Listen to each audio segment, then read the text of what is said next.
এই বাড়ি থেকে তোর পাট গোটানোর টাইম হয়ে গেছে। হ্যাঁ, दाने दाने पर लिखा है खाने वाले का नाम। খুব ছোটবেলায় আমাদের গিরামটোতে একটা সিনেমা দেখেছিলাম, সেখানে এই কথাটা শুনে মাকে জিজ্ঞেস করেছিলাম, মা এটার মানে কি রে? তখন মা আমাকে বলেছিল, যার কপালে যে বাড়ির অন্নটো জোটার কথা তার কপালে সেই ঘরের অন্নটাই জোটে। কারণ আমরা তো সকলেই ঠাকুরের হাতের পুতুল, তার ইচ্ছার বাইরে তো কিচ্ছু হয় না রে। মাখি তো একেবারে ঠিকই বলেছে, মানে ঠাকুর যার কপালে যা লিখে দিয়েছে একদম সে। জ্ঞানের কথাগুলো না রাঙা অসহ্য লাগে আজকাল, মাথা মাথা ঝিমঝিম করে একদম। এই বাড়ি থেকে তুই যেদিন বেরিয়ে যাবি সেদিন আমরা শান্তি পাবো। আর কি জানিস তো রাঙা, কোন বাড়ির কোন দানায় তোর নাম লেখা আছে সেটা সত্যি আমি জানি না, কিন্তু এই বাড়ি থেকে তোর কপালে এক দানা ভাতও জুটবে না। ঠাকুর যদি তাই চায় তবে তাই হবে।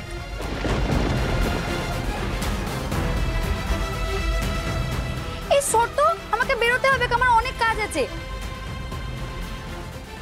এই বাড়ির ছোট ছেলের বিহাটো বলে কথা, আর আমি তার আগের পক্ষের বউ হয়ে তার নতুন বউকে এই বাড়িটাতে নিয়ে আসবো। এটা যে কত বড় একটা কাজ সেটা একবার বুঝবার চেষ্টা কর। সর সর সর সর সর সর ফটাতে পারবো।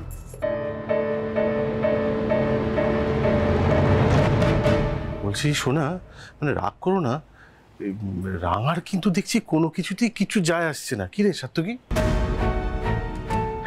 দেখছিস তো, মানে আমি তো দেখছি তোদের চেয়ে বেশি আনন্দ রাঙার হচ্ছে। সাত্তকী, একটা বিষয় ভেবে তোমার সত্যি খুব অবাক লাগছে। রাঙার মনে এত আনন্দ আসছে কোথা থেকে? একলব্যর সঙ্গে তো রাঙার ডিভোর্স হচ্ছে, এত আনন্দ এত ফুর্তি কিসে? ও একেবারে হাসতে হাসতে হই হই করতে করতে ডিভোর্স পেপারে সাইন করে দিচ্ছে, যেখানে এত সুখের জীবন ছেড়ে ওকে চলে যেতে হচ্ছে।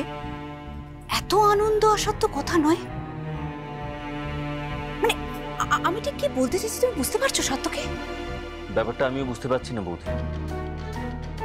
কি বলো তো, আগে এই সমস্ত বিয়ের খরচাগুলো উঠে যাক না, এই ক্যাটারার ডেকোরেটর এদের টাকা পয়সাগুলো আগে বাবার থেকে নিই, তারপরে আমি রাঙার ব্যাপারটা দেখছি।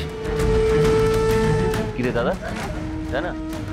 আচ্ছা বুঝি এই পুরো টাকা পয়সার ব্যাপারটা তো আমরা একলব্যকেই বলতে পারি। একলব্য তো বিয়ে করার জন্য একেবারে রেডি আছে, আর একলব্য নিজেই বলেছে যে বিয়ের জন্য সব টাকা ওই দেবে। আমার তো মনে হয় যে একলব্যর থেকে আমরা টাকাটা জোগাড় করে নিই, মানে ওর থেকে চাই, কারণ বাবা মাকে এর মধ্যে আমি ইনভলভ করতে চাই না। আমাদের ভাগের টাকা কম পড়ে যেতে পারে। ঠিক বলেছো, সত্যি তো, যার বিয়ে তার পকেট খরচটাই তো উচিত কাজ। ভালো বলেছো। সাত্তকী, এই সব কিছুর মাঝখানে আমাদের রাঙার উপরে একটু নজর রাখতে হবে।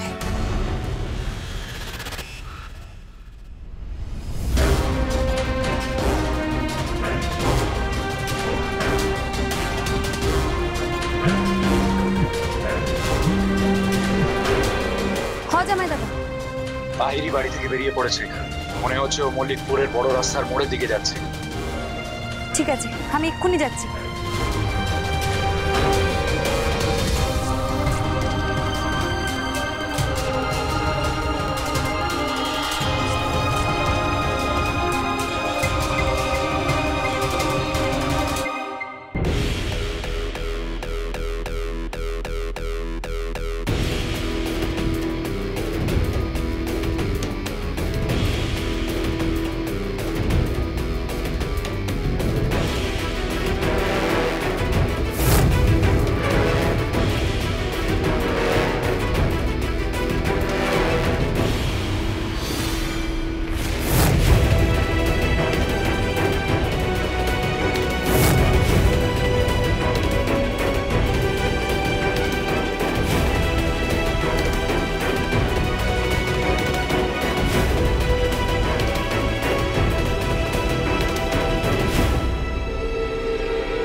আবার সেই রাজেন্দ্র নামে লোকটা নয় তো?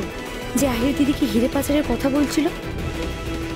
যদি নাও হয়, এই লোকটাকে ধরলেই ওই রাজেন্দর নামের লোকটা সম্পর্কে জানা যাবে।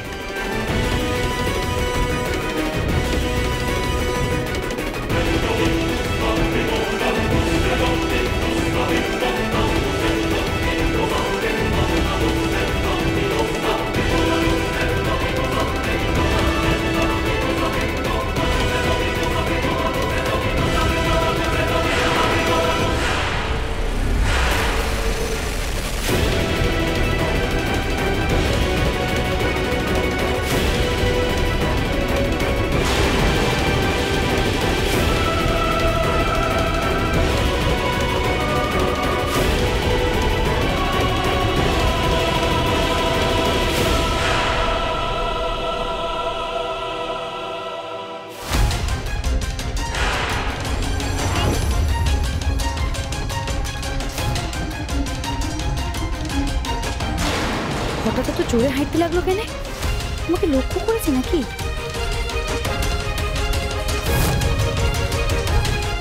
সন্দেহ তো করেছে যে কি ওর পিছু নিয়েছে। তবে তো আমাকে অন্য চাকরি চালতে হবে।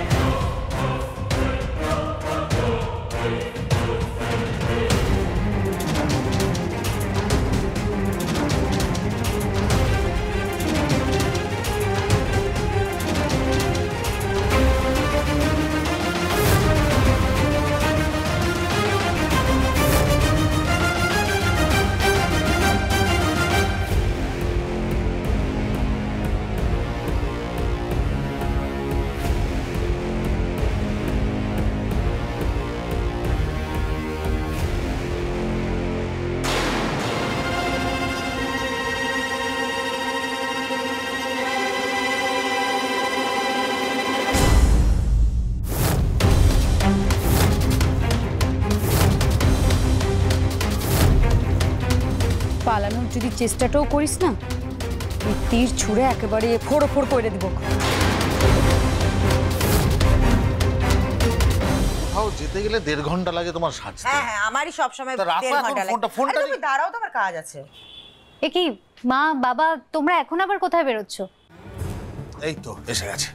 মা রে শোন, তুই এসে গেছিস, খুব ভালো হয়েছে। আজকে একদম বেশি সময় দিতে পারবো না, চট করে রেডি হয়ে নিবি, কারণ সন্ধ্যেবেলা আমাদের একলব্যদের বাড়ি যেতে হবে। একলব্যর বাড়িতে? মানে কেন, হঠাৎ কি হয়েছে মা? কি হয়েছে? আরে কি হয়েছে তুই একলব্যর বাড়িতে গিয়ে শুনবি। শোন, একলব্য ফ্লাইট নিয়ে বাগডোগরা গেছে, রিটার্ন ফ্লাইটে তাড়াতাড়ি ফিরেও আসবে।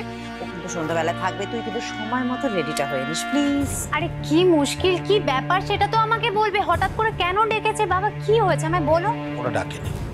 ওরা ডাকেনি, আমরা যাচ্ছি। মানে কি হচ্ছে দেখ, আমি একলব্যকে মেসেজ করেছিলাম, ওদের তখন ফ্লাইটে ছিল, রিপ্লাই করতে পারেনি। তো আমি ওর বাবাকে ফোন করেছিলাম, ওর বাবা বলে তাহলে এক কাজ করুন, আপনারা সন্ধ্যাবেলা বাড়িতে চলে আসুন, আমরা সামনাসামনি কথা বলি। না, একলব্য অবশ্য পরে টেক্সট করে জানিয়েছি যে ও থাকবে, তো সামনাসামনি কথা হয়ে যাবে। কিন্তু কথাটা কি, আমাকে না জিজ্ঞেস করে তোমরা এসব কেন করছো বলো তো? এই বললে অ্যাডভান্স দিতে হবে, তো আমি ব্যাংক থেকে টাকা তুলে আনলাম, এবার আবার এইসব কি করছো? টাকা পয়সা নিয়ে কোনো ব্যাপার নয়, তোর বাবা একটা দারুণ প্ল্যান করেছে। প্ল্যান? কি প্ল্যান? আমাকে বোঝাতে দাও, সরো। দেখ মা, আজকাল এটা এখন অনেক বাড়িতেই হয় যে দুটো বাড়ি মিলিয়ে একটা জয়েন্ট রিসেপশন। তো আমি ভাবছিলাম একটা হ্যাপা নিয়ে কি দরকার আমাদের, তো আমরা দুটো বাড়ি মিলিয়ে যদি একটা রিসেপশন করি এবং সেটা বিয়ের দিনই করে নিলাম, তাহলে কি হবে, সময়টাও বাঁচে, আর ওদিকে ধর খরচটাও দুই বাড়ির ভাগাভাগি হয়ে যায়। এক্স্যাক্টলি, আজকাল তো কমন রিসেপশন পার্টি হামেশাই হচ্ছে। আর দেখ, তুই তো এতদিন বিয়ের জন্য ওয়েটই করছিলিস, তাহলে তুই ঝটপটি ঝামেলাটা মিটিয়ে নে ম্যারেজ লাইফটা এনজয় কর। শুধু শুধু এই 3-4 দিন নষ্ট করে লাভটা কি তোর? হ্যাঁ, এবং আজকে ও বাড়িতে এটা নিয়ে ডিসকাশন হবে, বোঝা গেল? আর আমি বৃন্দার সাথে কথা বলেছি, বৃন্দা এগ্রিও করে নিয়েছে। আচ্ছা, একলব্য থাকবে? অবভিয়াসলি। যে ওর বিয়ে ও থাকবে না? হ্যাঁ, এটা না, তুই শুধু সময় রেডি হয়ে যাস, ওকে? আচ্ছা, আমরা একটু বেরোচ্ছি, তোর সঙ্গে যোগাযোগ করে আমরা। ওকে, টাটা বাই, সময় মতো রেডি হয়ে থাক। আরে ও রেডি হবে, আমাকেই বলবে, বলে দিলাম। সমস্ত বিষয় তোমার এত ওর সঙ্গে খিটখিট করার। রাঙামতি